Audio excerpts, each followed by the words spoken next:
Hello everyone, welcome again. I am doctor S P Gupta. आज की video non homogeneous partial differential equation में particular integral यानी pi को find करने का केस 3 एंड केस 4 इसका डिस्कशन हम इस वीडियो में करेंगे। तो लास्ट वीडियो में हमने केस 1 और केस 2 को स्टडी किया। इस वीडियो में हम केस 3 और केस 4 इसको हम डिस्कस करेंगे और इस वीडियो के साथ फिर नॉन होमोजीनियस चैप्टर भी फिनिश हो जाएगा। तो नॉन होमोजीनियस पीडीई की जनरल इक्वेशन जैसा मैंने लास्ट वीडियो में आपसे डिस्कस की, ये जनरल इक्वेशन है phi of D comma D dash of Z equals to F of X Y. तो अब कंसेप्ट इस एफ ऑफ एक्स वाई पर चल रहा है। लास्ट वीडियो में भी मैंने आपको बताया कि केस 1 था कि जब ये फंक्शन ई की पावर ए एक्स प्लस बी वाई हो जाए। दूसरा केस था जब ये साइन या cos A X plus B Y आ जाए। और आज हम केस 3 और केस 4 का डिस्कशन करेंगे। नेक्स्ट पार्ट है कि सभी जानते हैं और आपको भी पता है, मैंने दोबारा भी इसको नोटिस किया कि होमोजीनियस हो या नॉन होमोजीनियस हो, उनका complete solution z equals to C F plus P I होता है, जिसमें सी एफ को निकालने का कंसेप्ट ये प्रीवियस में डिस्कस हो चुका है। पी आई का हम निकालेंगे लेकिन कंप्लीट सोल्यूशन दिखाना होता है। पी आई का जनरल फॉर्मूला ये भी सबको पता है, 1/फाई D comma D dash of F of X Y. ये इन जनरल फॉर्मूला होता है। तो इसी के साथ फिर हम शुरू करते हैं केस नंबर 3। तो इस बार केस 3 यानी राइट हैंड साइड का function x to the power m y to the power n का होगा, यानी एक्स वाई के मल्टीपल में फंक्शन होगा, जहां पर m और n कोई पॉजिटिव इंटीजर होंगे, यानी नेगेटिव पावर नहीं होंगी, पॉजिटिव पावर होंगी, जैसे कि एक्स वाई, जैसे कि X square Y, X cube Y, X square Y square, X square Y cube या एक्स स्क्वायर या वाई स्क्वायर। ये मैंने एग्जाम्पल बेसिस पर आपको बता दिया है कि राइट हैंड साइड का फंक्शन कैसा होगा। तो जब आप ये समझ जाते हैं तो वर्किंग रूल की स्टेप नंबर 1 को समझिए। अब क्या करना है, कैसे प्रोसेस को अप्लाई करना है। तो in this form first we take highest power of D और डी डैश। सवाल को देखकर डी और डी डैश में से किसी की भी हाईएस्ट पावर को कॉमन लीजिए और कॉमन लेने के बाद चेंज करके फंक्शन को इस फॉर्म में कन्वर्ट कीजिए, जैसा आपने होमोजीनियस में भी किया था, राइट। उसके बाद जब ये चेंज कर लें तो जो डिनोमिनेटर में ये टर्म है इसको न्यूमिनेटर में ले आएं तो पावर हो जाएगी -1। इसके बाद जब ये पावर -1 हो जाए तो बाइनोमियल एक्सपेंशन से इसको असेंडिंग पावर ऑफ या तो डी डैश अपॉन डी, तो यहाँ कंडीशन दे दी है कि जब m बड़ा हो n से, जैसे एक्स स्क्वायर वाई, और इसको कंपेयर करोगे x की पावर m y की पावर n से, तो m मिला 2, n मिला 1, तो यहाँ 2 इज ग्रेटर देन 1, तो क्लियर इंडिकेशन है कि हमें d कॉमन लेना है। अगर मान लीजिए किसी सवाल में है एक्स वाई स्क्वायर, तो यहाँ m है 1, n है 2, यानी n is greater than m, तो हमें फिर उसमें से कॉमन लेना है d डैश, ठीक है। और अगर मान लीजिए टर्म ही ऐसी ऑटोमेटिक दी गई है 1 प्लस डी या 1 माइनस डी डैश, तो वो ऑलरेडी डी और डी डैश में ही ओपन होगा। तो यहां पर नॉन होमोजीनियस में इस केस को बिल्कुल ओपन कर दिया कि कब आपको डी कॉमन लेना है, कब आपको डी डैश कॉमन लेना है, तो ये m और n डिसाइड करेंगे। तो उसके अकॉर्डिंग ये बनेगा और इसको आप एक्सपेंड कर देंगे यूजिंग बाइनोमियल। बाइनोमियल में दो ही टाइप बनेंगे, या तो 1 प्लस एक्स या 1 माइनस एक्स। ये मैंने फॉर्मूला लिख दिया है, इसके अकॉर्डिंग इसको ओपन कर देंगे। यहाँ तक क्लियर है स्टेप 3 तक। जब ये आप ओपन कर दें तो जो आपका फंक्शन है उसकी मल्टीप्लाई ईच टर्म पे कर दें और जैसे जैसे वैल्यू लिखी हो उसके अकॉर्डिंग उसको डिफरेंशिएट या इंटीग्रेट कर दें। ये है केस 3, जैसा होमोजीनियस में डिस्क्राइब किया था। इसके बेसिस पर जो मैंने न्यूमेरिकल डाले हैं, ये न्यूमेरिकल देखिए। ये पहला सवाल है केस 3 पर बेस्ड। तो पहले केस 3 का सॉल्यूशन कर लेते हैं, उसके बाद फिर हम केस 4 पे चलेंगे। तो केस 3 का न्यूमेरिकल है solve the PDE D square minus D dash square minus 3d plus 3d dash of z equals to X Y. Solution of first, solve D square minus D dash square minus 3d plus 3d dash of z equals to X Y. अब यहाँ पे clear मुझे दिख रहा है कि ये भी 1 है, ये भी 1 है। तो यहाँ अब मेरी मर्जी है कि मैं किसको कॉमन ले रहा हूँ। मैं यहाँ कोई हार्ड एंड फास्ट कोई रूल नहीं आया। तो फिलहाल क्योंकि स्टार्ट से लेके चलना है तो ये सेम पावर नहीं है, तो आपने कहा equation 1 is non homogeneous PDE. CF निकालने के लिए आपने वही काम किया कि राइट हैंड साइड को 0 एज्यूम किया,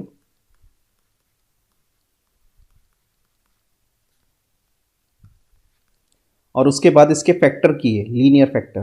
तो मैंने इसको और इसको एक ब्रैकेट माना और इसको और इसको एक ब्रैकेट माना, ग्रुप मान लिया। तो जब इसके फैक्टर करेंगे तो यह है ए स्क्वायर माइनस बी स्क्वायर, यानी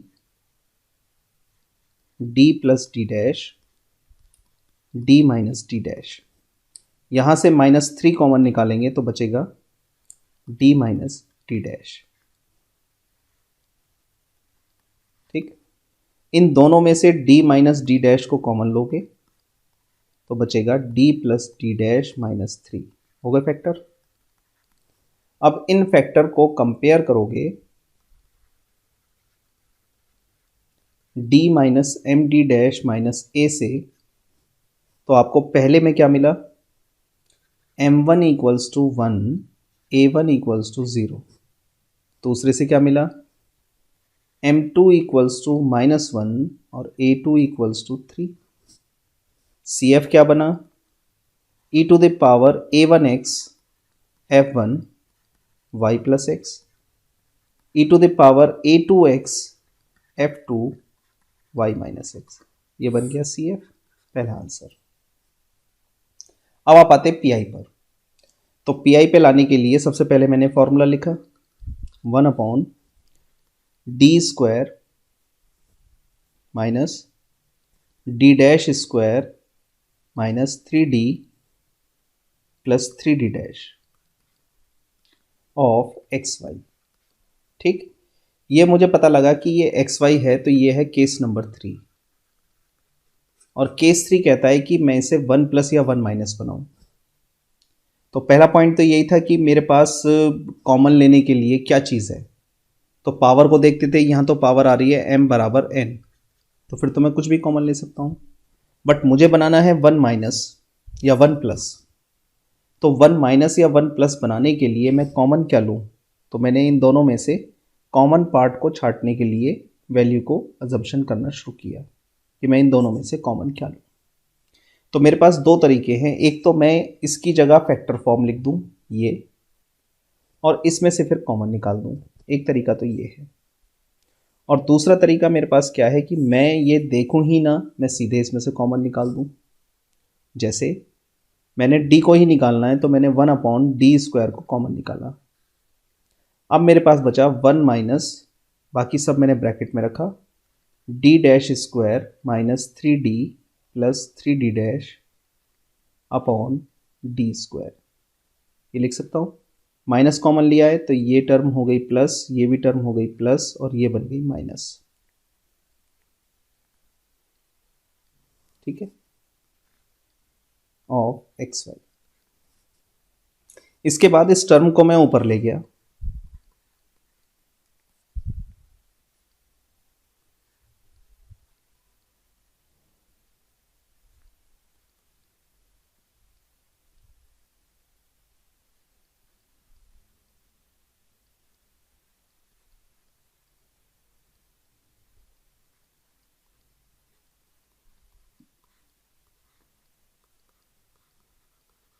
ठीक, अलग अलग कर दिया मैंने। और ये मुझे मिल रहा है 1 माइनस एक्स की पावर -1, जो कि हो गया 1 plus x.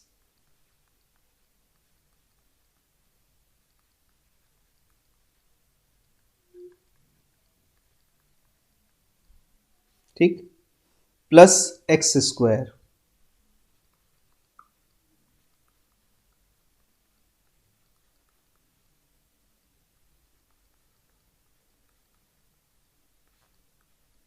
And so on into xy। मैंने क्यूब क्यों नहीं किया, क्योंकि मैंने ये देखा कि भाई डी डैश स्क्वायर की मल्टीप्लाई एक्स वाई में करूँगा, डी डैश का मतलब है partial differentiation with respect to Y, तो एक बारी में रिजल्ट आ जाएगा, दूसरी बारी में ज़ीरो हो जाएगा। लेकिन यहाँ पर अगर मैं करता हूँ तो एक बारी करेंगे तो अभी बच रहा है, तो मैंने इसलिए इसको भी एक बार और एक्सपेंड कर दिया। तो अब मेरे पास टर्म आई 1 plus D dash square upon D square plus 3 upon D minus 3 D dash upon D square.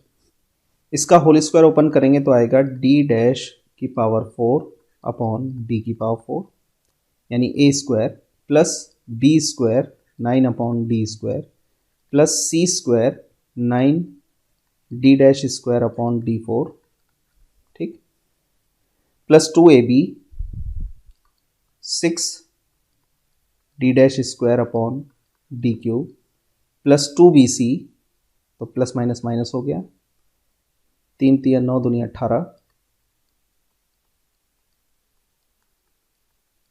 Plus 2ca,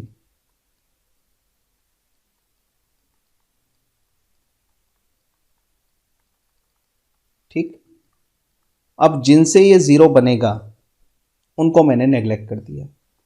तो मुझे पता है कि एक बार डिफरेंशिएट करके तो रिजल्ट मिलेगा डी डैश के साथ, दूसरी बारी में ज़ीरो हो जाएगा। तो ये ये ये और ये रिजल्ट ज़ीरो दे देंगे। तो मैंने लिखा neglecting the higher power of, the higher power ही लिख दो, द हायर पावर। तो जब नेग्लेक्ट कर दिया मैंने हायर पावर, तो डॉटेड साइन भी हट गए और वो टर्म भी हटा दी जिनसे रिजल्ट ज़ीरो बन रहा है। तो 1 plus 3 by D minus 3d dash by D square plus 9 by D square minus 18d dash by D cube of X Y. अब इस एक्स वाई को हर एक एलिमेंट पे ले जाओ, X Y plus 3 upon D of X Y minus 3 upon D square D dash of X Y plus 9 upon D square of X Y minus 18d dash upon D cube of X Y. और फिर उसके बाद differentiate या integral कर दो। 1 upon D का मतलब है integral with respect to X, तो ये आ गया 3x square Y upon 2। D dash का मतलब है y के रेस्पेक्ट में, तो 1 हो गया, केवल x बचा, तो ये आया माइनस का 3 upon D square of x. यहाँ दो बार करना है तो पहले एक बार कर देते हैं, 9 upon D X square Y upon 2 minus एक बार कर देंगे तो आ जाएगा 18 upon D cube of X, ठीक। अब और सिंप्लीफाई करो,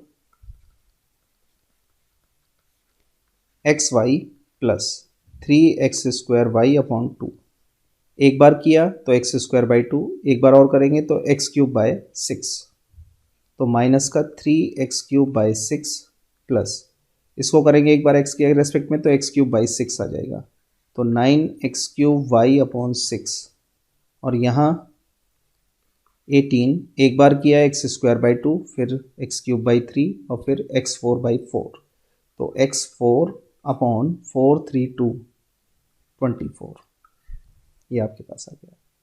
इसको सिंप्लीफाई कर दो और दो बार इंटीग्रेट कर दो, तो जब बाहर वाले को लेकर जाओगे तो ये आ जाएगा X cube by X cube Y upon 6, दो बार इसको करोगे तो ये आएगा 3 बाई 2 वाई और दो बार करोगे क्यूब और फिर 4 बाय 12, तो x4 बाय 12, इसको करोगे तो ये आया माइनस 1 बाई 2, x5 और x6 बाय 30, इसमें करोगे तो 9 बाई 6 वाई को बाहर रखो, x4 और x5, तो x5 अपॉन 20 और लास्ट वाले को करोगे 18 बाई 24 को अलग रखो, दो बार कर दो x5 और x6 बाय 30, इसको सिंप्लीफाई कर लो तो ये तो बन गया पी आई ठीक है, काट पीट के सिंप्लीफाई कर लो इसको।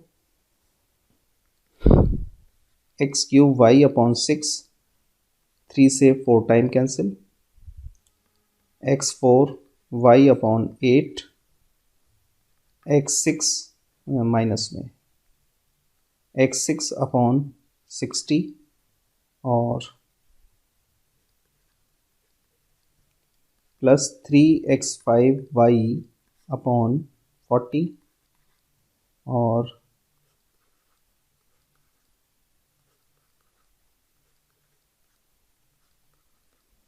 Minus x6 upon 40। ये दोनों सॉल्व हो सकते हैं अभी।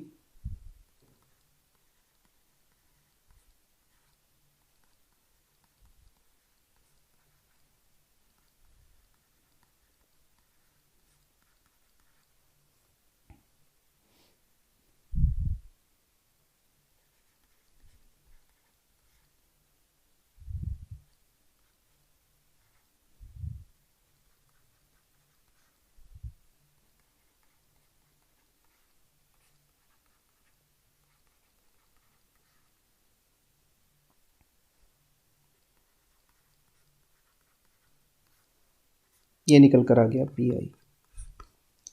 ठीक, सी एफ आपने ऊपर निकाला ही है, ये सी एफ है। तो y इज इक्वल टू हो गया, यानी z equals to C F plus P I से z equals to f1 y plus X, f1 y plus X plus E to the power 3x f2 y minus X, और P I निकल कर आया है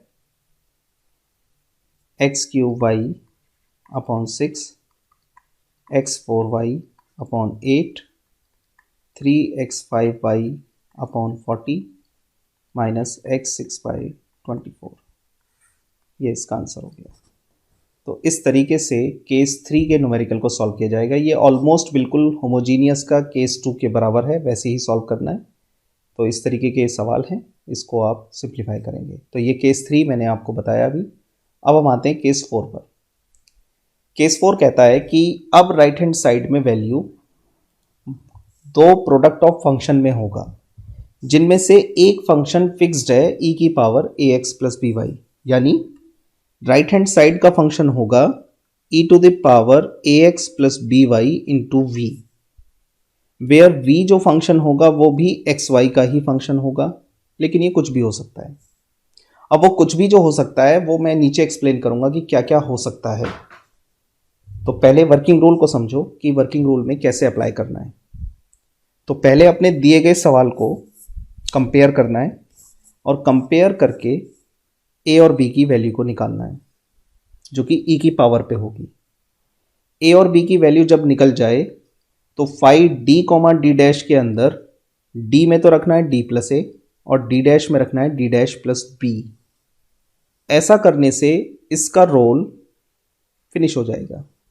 यानी जब मैंने ये पुट किया, ये मेरे पास पी आई का फॉर्मूला है केस 4 के लिए, मैंने ए और बी निकाला और डी की जगह डी प्लस ए और D dash plus B put किया। तो पुट करने के बाद नया फंक्शन तो ये बन गया five D plus A D dash plus B, लेकिन जो मल्टीपल में था वो राइट से उठ के लेफ्ट में आ गया। यानी अब इसका रोल फिनिश हो गया और मैंने ब्रैकेट बना दिया कि अब इस नए फाई के साथ सॉल्व करना है v को। और ये v क्या होगा? v कैन बी आइदर, मैंने लिख भी दिया है कि ये प्रीवियस केस का होगा 1 2 3 जो आपने सीखे हैं। तो अगर फाई जो नया फंक्शन बना है d plus A D dash plus B का, अगर ये नॉन होमोजीनियस है तो आपके पास केस 1, केस 2, केस 3 इनके फॉर्मूले हैं, लगा दीजिए। लेकिन अगर मान लो कि ये पुट करने के बाद ये टर्म होमोजीनियस बन जाए तो फिर इसको होमोजीनियस के केस 1 से सॉल्व करोगे। ये दो पॉइंट है, बड़े ही इंपॉर्टेंट पॉइंट हैं कि ये जो पुटिंग कर देते हैं हम d की जगह d प्लस ए और d डैश की जगह d डैश प्लस बी, किसमें? Five D comma D dash में। तो ये जो चेंज होती है, ये चेंज होने के बाद ये या तो होमोजीनियस बनेगी या नॉन होमोजीनियस बनेगी। अगर नॉन होमोजीनियस बनती है तो उसके केस 1, 2, 3 तुमने सॉल्व किए हैं, उसके अकॉर्डिंग वर्किंग रूल लगेगी।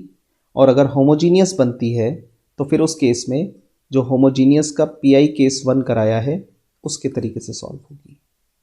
अब इस पर बेस मैंने 2 सवाल लिए ताकि मैं इन दोनों चीज़ों को क्लियर तुम्हें समझा पाऊँ। ये है केस 4 कोई सवाल। तो अब एक एक करके इसको सॉल्व करते हैं जी। तो पहला सवाल है केस 4 का, सॉल्यूशन नंबर 2, सॉल्व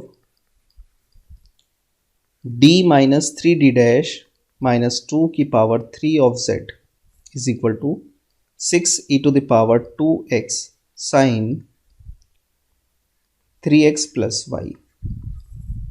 क्योंकि इसमें कांस्टेंट टर्म आ रही है तो ये नॉन होमोजीनियस है, तो आपने लिखा equation 1 is a non homogeneous.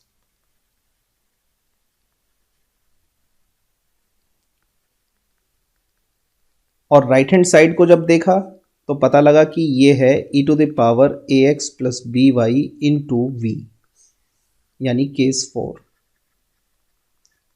उस टर्म में है।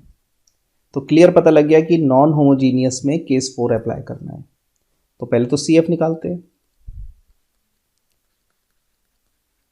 CF निकालते में आपने देखा कि भाई ये तो 3 बार रिपीटेड है, लेकिन 3 बार है तो M1, M2, M3, ऐसे ही A1, A2, A3 ये निकलेंगे। तो जब आप इसको कंपेयर कर रहे हो D minus M D dash minus A से कंपेयर जब करोगे तो 3 जो मिली टर्म, क्योंकि पावर 3 है तो ये तो आया 3 और ये आया 2, 3 बार रिपीट है। तो CF हो गया e to the power 2x f1 y plus 3x plus x e to the power 2x, क्योंकि 3 बार रिपीट है, f2 y plus 3x plus X square E to the power 2x f3 y plus 3x। ये तो बन गया इसका CF, पहला answer. अब आप आते हैं PI पर। तो पहले PI का फॉर्मूला लिखा, 1 upon d minus 3d dash minus 2 की पावर 3 और फंक्शन दिया गया है 6 e to the power 2x, अपनी तरफ से लिख सकते हो 0y और साइन 3x प्लस वाई। ये हमें राइट हैंड साइड दी गई है, ठीक है। तो अब आपने जब इसको देखा तो 6 तो कांस्टेंट है, इसको कंपेयर किया तो हियर a बराबर 2 है और b बराबर 0 है, 6 को अलग रखा। और ये केस कहता है कि, पहले मैं इसको 6 को हटा देता हूँ, केस 4 कहता है कि पुट करना है d की जगह d प्लस ए, यानी d प्लस 2, d डैश की जगह पुट करना है d डैश प्लस b, यानी d डैश प्लस 0, यानी d डैश। तो d डैश ही रहेगा, केवल d की जगह d प्लस 2 पुट करना है। तो जब ये पुट करोगे तो 6 तो कांस्टेंट है इसलिए लेफ्ट में है, और इसका रोल फिनिश हो जाएगा पुटिंग के साथ, तो इसको भी इधर उठा के रख देते हैं और ब्रैकेट बना दिया। जहां पर d है d की जगह लिख दिया d plus 2 minus 3d dash minus 2 की होल पावर 3, ठीक। और बचा हुआ फंक्शन बचा sine 3x plus Y. Done इतना पार्ट। अब जब तुमने इसको सिंप्लीफाई किया तो तुम्हें क्लियर दिख रहा है 2 से 2 कैंसिल हो गया, तो क्या टर्म बची, 6 e to the power 2x into 1 upon d minus 3d dash की power 3 sine 3x plus Y, ये बचा। और जब ये बच रहा है तो तुम्हें अब ये पता लग रहा है सीधा सीधा ये जो टाइप है ये सेम पावर है, और जब सेम पावर हो जाती है तो हम क्या बोलते हैं, होमोजीनियस। तो अब जो ये ब्रैकेट के अंदर का पार्ट है ये सारा का सारा होमोजीनियस पीडी बन गया है।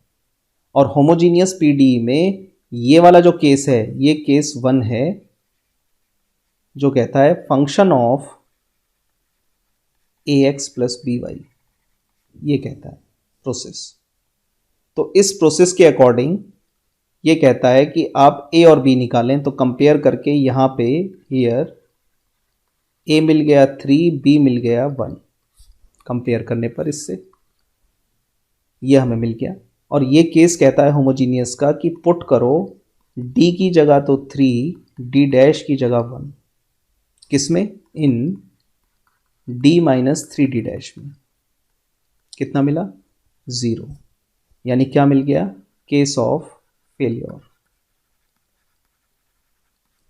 और केस ऑफ फेलियर में क्या करते हैं आप, न्यूमिनेटर में x से मल्टीप्लाई करते हैं, यानी 6 e to the power 2x को तो यहीं रखूं, इसमें न्यूमिनेटर में x से मल्टीप्लाई कर दूं, और डिनोमिनेटर को डिफरेंशिएट पार्शली करते हैं विद रिस्पेक्ट टू d। तो पहले पावर का किया तो आया 3d माइनस 3d डैश की पावर 2, और अंदर की वैल्यू का 1 आ गया d के रेस्पेक्ट में।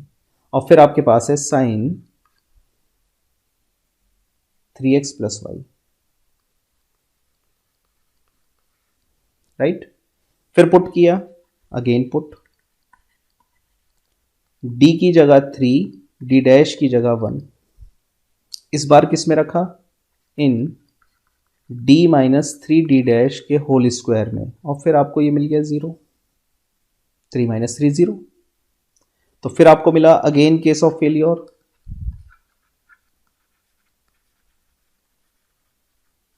और अगेन केस ऑफ फेलियर से निकलने के लिए फिर आपको x से मल्टीप्लाई करनी है न्यूमिनेटर में, तो एक्स स्क्वायर हो गया। नीचे की टर्म को अगेन डिफरेंशिएट करना है विद रिस्पेक्ट टू d, तो आ जाएगा 6d minus 3d dash into 1, और फिर इस फंक्शन को सॉल्व करना है, ठीक। तो फिर पुट करोगे, अब आगे आपने फिर पुट किया, d की जगह 3, d डैश की जगह 1, बट इस बार किस में करना है, d माइनस 3d डैश में। इस बार भी 0 मिला, तो ये फिर मिला हमें अगेन केस ऑफ फेलियर।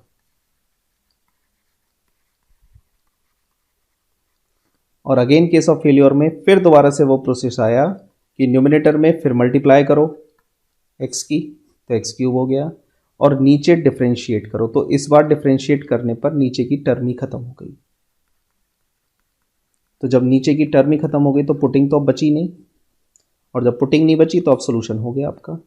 तो पी आई मिला आपको e की power 2x X cube sine 3x plus Y. तो अब z बराबर C F plus P I से इसका कंप्लीट सोल्यूशन हो गया e to the power 2x f1 y plus 3x plus x e to the power 2x f2 y plus 3x plus X square E to the power 2x f3 y plus 3x plus E to the power 2x X cube sine 3x plus Y. ये इसका answer आ गया। तो यहाँ आप इस point को note करके चलें, ये केस ऑफ फेलियर पर, यानी ये सवाल मोस्ट इंपॉर्टेंट है। मतलब ये मैं जो कर रहा हूँ मैं, ये फिर मुझे अब ये समझ में आता है कि ये मोस्ट इंपॉर्टेंट न्यूमेरिकल है। क्यों? क्योंकि 3 बार केस फेल हो रहा है और दूसरा नॉन होमोजीनियस से होमोजीनियस में कन्वर्ट हो रहा है। यानी इनिशियली जैसा दिया गया है वो तो नॉन होमोजीनियस है, लेकिन केस 4 को लगाने के बाद ये कन्वर्ट हो गया होमोजीनियस में, और जैसे ही ये होमोजीनियस में कन्वर्ट हुआ तो यहाँ होमोजीनियस का प्रोसेस लगा जिसमें 3 बार केस फेल हुआ, तब जाके आंसर मिला। तो मोस्ट इंपॉर्टेंट न्यूमेरिकल है ये, इसको तैयार कीजिएगा।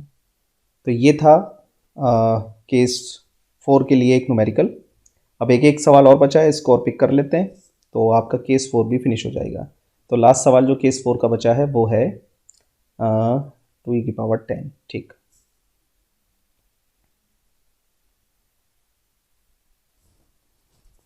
Solution of 3। Solve d minus 3d dash minus 2 का होल स्क्वायर ऑफ z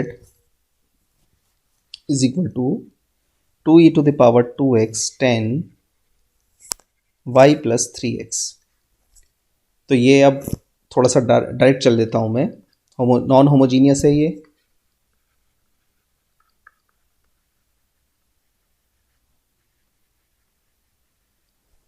तो CF निकालते में आपने देखा 2 बार रिपीट है,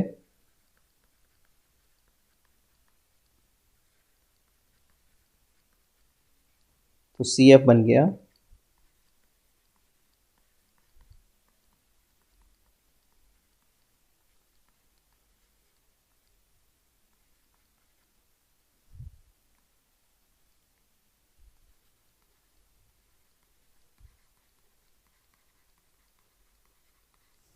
ठीक।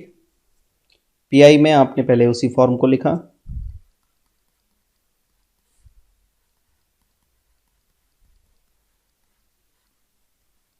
टू कांस्टेंट है, 2 को बाहर रखा, e की पावर 2x प्लस अपनी तरफ से 0y कर दिया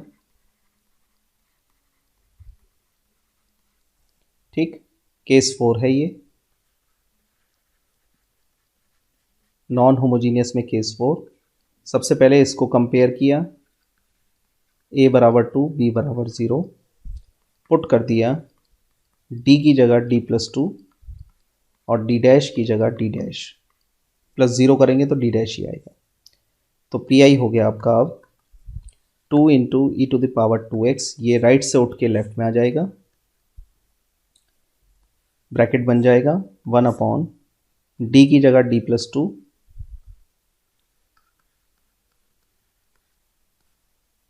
और अब बचा यहाँ पे सिर्फ 10 y प्लस 3x। जब आपने इसको सिंप्लीफाई किया तो 2 से 2 कैंसिल हुआ और अब जो बचा उसमें d और d डैश की सेम पावर है, और जैसे ही ये सेम पावर मिली इसका मतलब अब ये न्यूमेरिकल ब्रैकेट के अंदर वाला पार्ट सेम पावर होने की वजह से कन्वर्ट हो गया होमोजीनियस में, और जैसे ये होमोजीनियस में कन्वर्ट हुआ तो ये वाला केस PI का केस 1 है होमोजीनियस में, function of AX plus BY ठीक।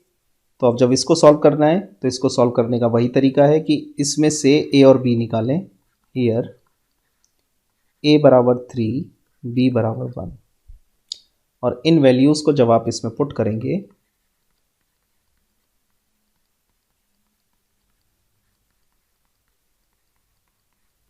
तो ये मिलेगा 0, यानी केस ऑफ फेलियर। तो आंसर आया इसका 2e to the power 2x, numerator में x से मल्टीप्लाई और नीचे डिफरेंशिएट, यानी 2d minus 3d dash 10 y plus 3x। Again put किया, d की जगह 3, d डैश की जगह 1, किस में d माइनस 3d डैश में, और ये भी आया 0। 0 आने का मतलब अगेन केस ऑफ फेलियर,